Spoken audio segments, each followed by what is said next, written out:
Questa è una galleria brevissima. Che psycho questo punto, cosa incredibile, questa strada aperta in due sensi. E qua il lago di Garda, guarda che roba. Ciao ragazzi, bentornati sul canale. Oggi farò il giro alto del Monte Baldo. Il Monte Baldo è quella catena montuosa lì che parte dall'inizio del lago di Garda, dal monte altissimo, non so se l'avete già sentito nominare, dove ci arriva la funivia.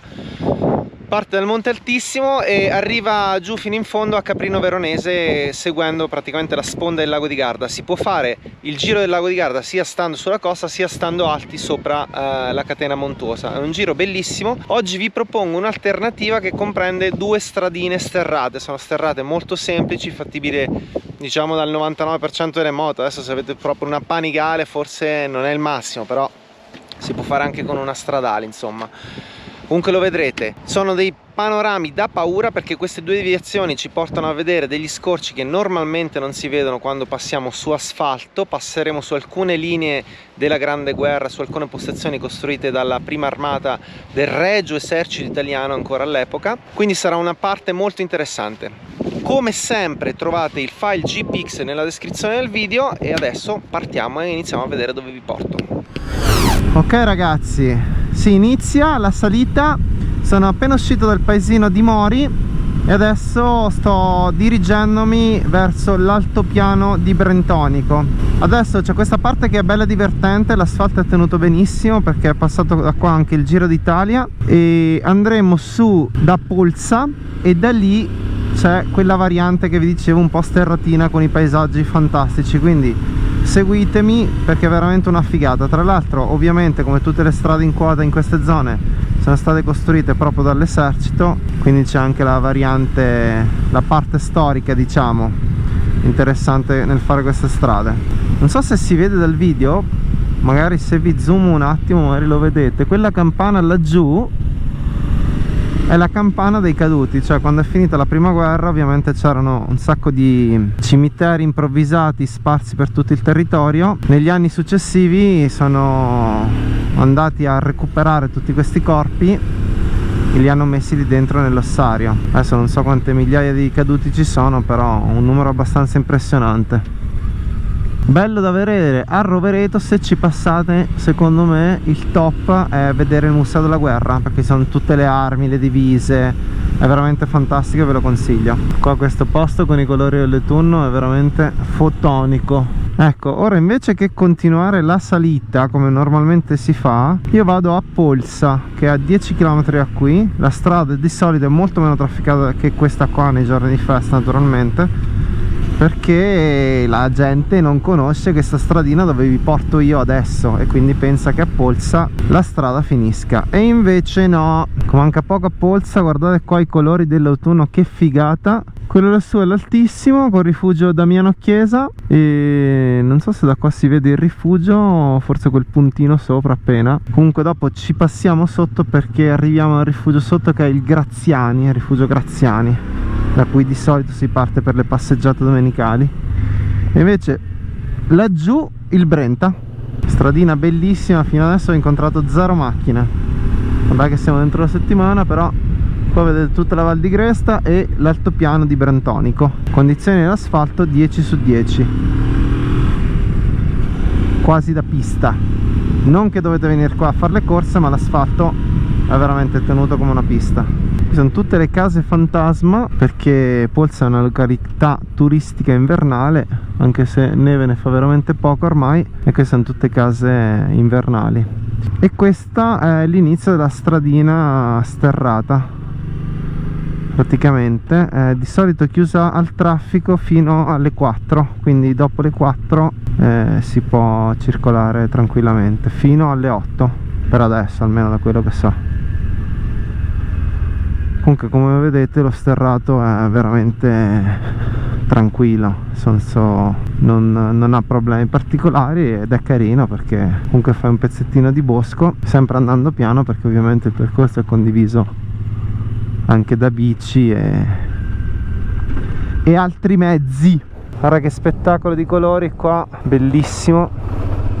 Adesso si passa praticamente sotto gli impianti di risalita e poi la strada continua su e arriva su quella malghetta e ripassa su in cresta.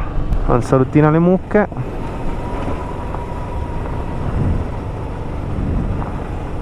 Una bellissima stradina.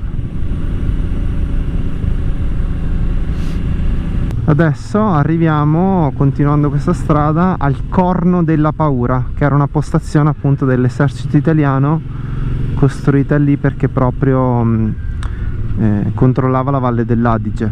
Montestivo, Cornetto laggiù in fondo, Rovereto e tutta la vallata. Qua dietro di noi, letteralmente a strapiombo, dietro queste montagne, c'è la valle dell'Adige che adesso fra poco si apre e vediamo. Ora qui ricomincia un pezzettino, se non mi sbaglio, di sterrato, cannoni da neve a go-go. Ecco qua ricomincia lo sterrato per un tratto brevissimo e poi c'è di nuovo l'asfalto. Eccoci qua, guarda che bella sta stradina. Quello lì sopra dove ci sono le panchette è il Corno della Paura, si vedono ancora a zig zag le trincee. Ecco qua, questo qua è il ceppo, appunto, scritto in numeri romani, 1917, esercito italiano, prima armata. Eccolo là. E volendo, se uno parcheggia qua, si può andare fino sopra a vedere il panorama. Io ci sono già stato, quindi proseguo e vi faccio vedere direttamente il panorama da qua, più avanti.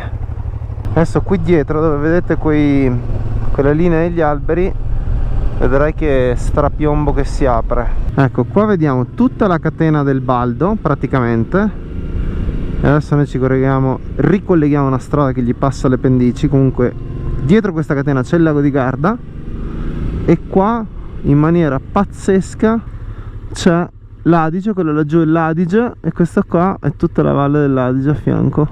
Cioè a fianco, in mezzo a cui scorre l'Adige è la valle dell'Adige. Benvenuti a Quark. Qua è veramente bellissimo. Pace totale, lì in mezzo c'è l'autostrada ovviamente.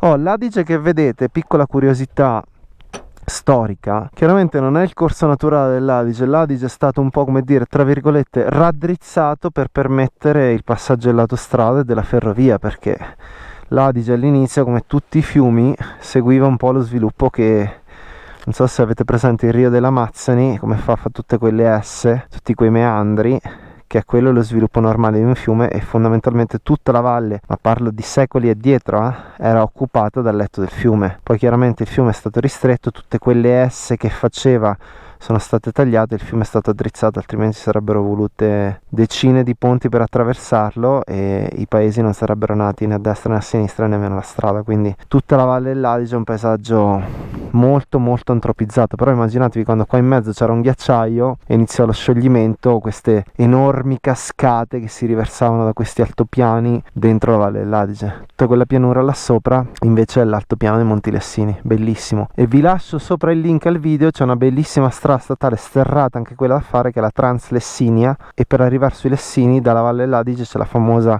salita da località Sdruzzina, che è una delle salite più ripide e infami d'Italia, molto bella da fare in moto. Se la fai in bici, se non sei allenato, ci resti secco. Comunque adesso faccio 2 foto e poi ripartiamo. Ok, ripartiamo. Anche questa strada qua ovviamente costruita dal Regio Esercito. Che psico questo punto. Hanno costruito un contrafforte qua, letteralmente sul burrone. Stupendo. E anche qui guarda che panoramino che si apre. Laggiù c'è un laghetto, ovviamente artificiale, una diga. Panorami d'autunno nelle Alpi. Guarda qua che panorama. La diga lì. Adesso arriviamo lì, a quel paesino lì che è San Valentino, e prendiamo la strada che ci porta al rifugio Graziani e poi continuiamo sotto la cresta. Eccoci qua, adesso siamo riconnessi alla strada normale praticamente. La strada sale un po', passa in mezzo a una bella galleria di roccia e le mie previsioni sono che non incontreremo nessuno. Questa strada qua poi la chiudono perché ovviamente nessuno la pulisce, e fino a maggio mi sembra. Guarda qui che strada che ha costruito l'esercito.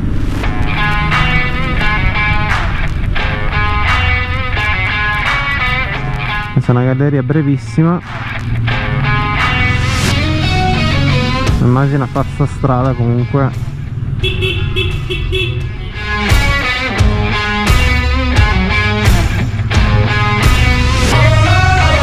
in pieno inverno, in guerra. Se una volta venite in moto col cambio potete anche lasciare le robe nelle sacche o nelle valigie, visto che un sacco di gente gira con 3 valigie anche per i giri domenicali. Potete lasciare le robe qui e arrampicarvi fino a sopra. Sono 500 metri di dislivello, tutti su strada forestale, e vale la pena. Poi sopra c'è una vista spaziale. E quella cima lì sopra invece, se uno non vuole faticare, è dove si arriva con la funivia da Malcesine praticamente. Consigliatissimo. E se vi piace volare vi straconsiglio anche un bel volo in parapendio da lì sopra. Esperienza unica. Atterrate proprio su un pezzo di lago di fronte a Malcesine, cioè su un pezzo di prato di fronte a Malcesine, ma proprio sul lago, spettacolare. Ecco, e qui dovremmo arrivare alla bocca di Navene. Ecco qua, ecco, si vede il lago. Fa sempre suonare queste curve coperte. Qua si vede proprio che siamo sotto la catena montuosa. Volando a piedi si può anche fare tutto il trekking su in cresta, bellissimo.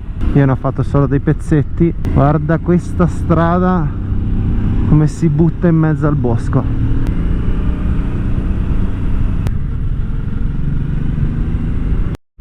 Ecco qua, praticamente la strada è finita. Adesso arriviamo a sto ameno paesino che si chiama Ferrara di Montebaldo, e da lì prendiamo questa stradina sterrata che risale e ci porta nell'altro versante. Cioè, questa qui è una trincea, chiaramente c'è caduta sopra terra e cazzi vari, ma questa è tutta una trincea. Chiaramente era molto più profonda, tutta roba originaria della prima guerra mondiale.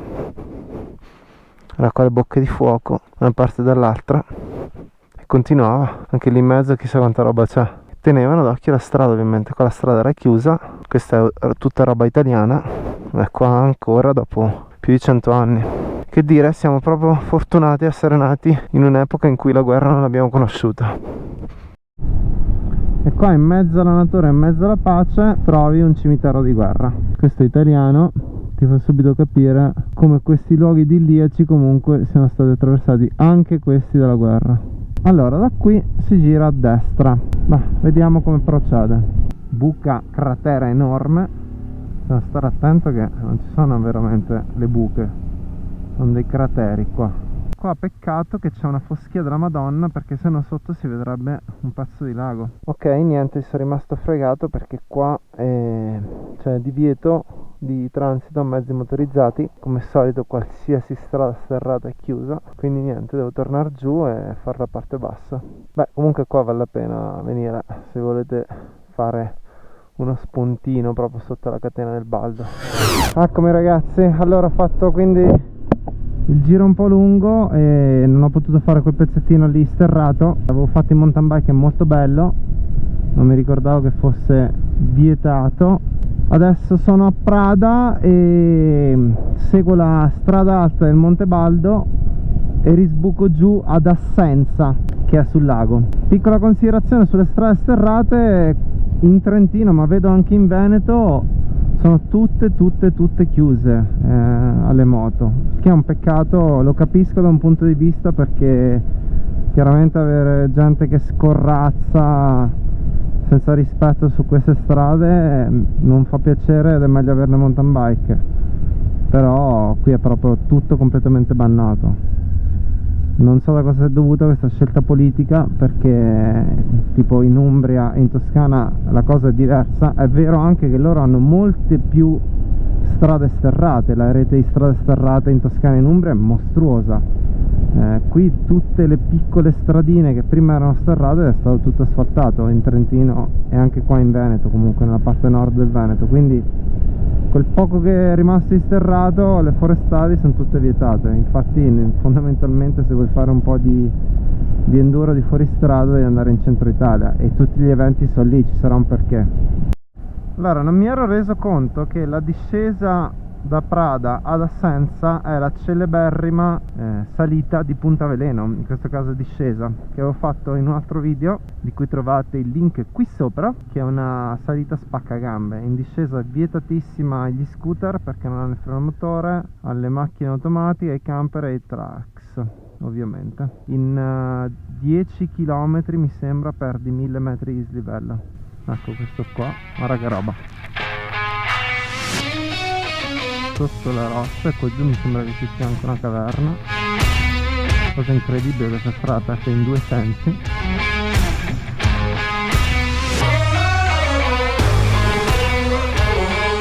E tutti questi buchi sull'asfalto sono la testimonianza di sassetti che scadono.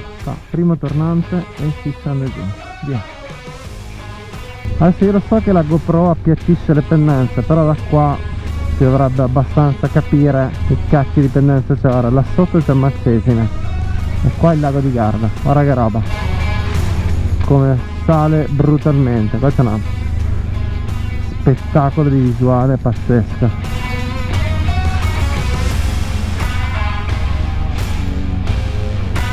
Guarda qua che panoramino che ti porto, Marcesine al tramonto. Eccoci ragazzi, sono appena arrivato e mi sono anche dimenticato l'airbag attaccato. Per fortuna non esplode per così poco, me lo dimentico praticamente una volta su 3. Arrivato sul lago di Garda, tutto bene. Mi spiace di non avervi potuto far fare quella strada sterrata che era bellissima, però purtroppo, come ho detto prima, è tutto chiuso. Qua il Garda, quella lì è Marcesine. E qua abbiamo il mitico Transarpa. Ecco, la traccia GPX del giro, anche con quella sterratina iniziale, la trovate sempre in descrizione. E noi ci vediamo alla prossima. Ciao ragazzi!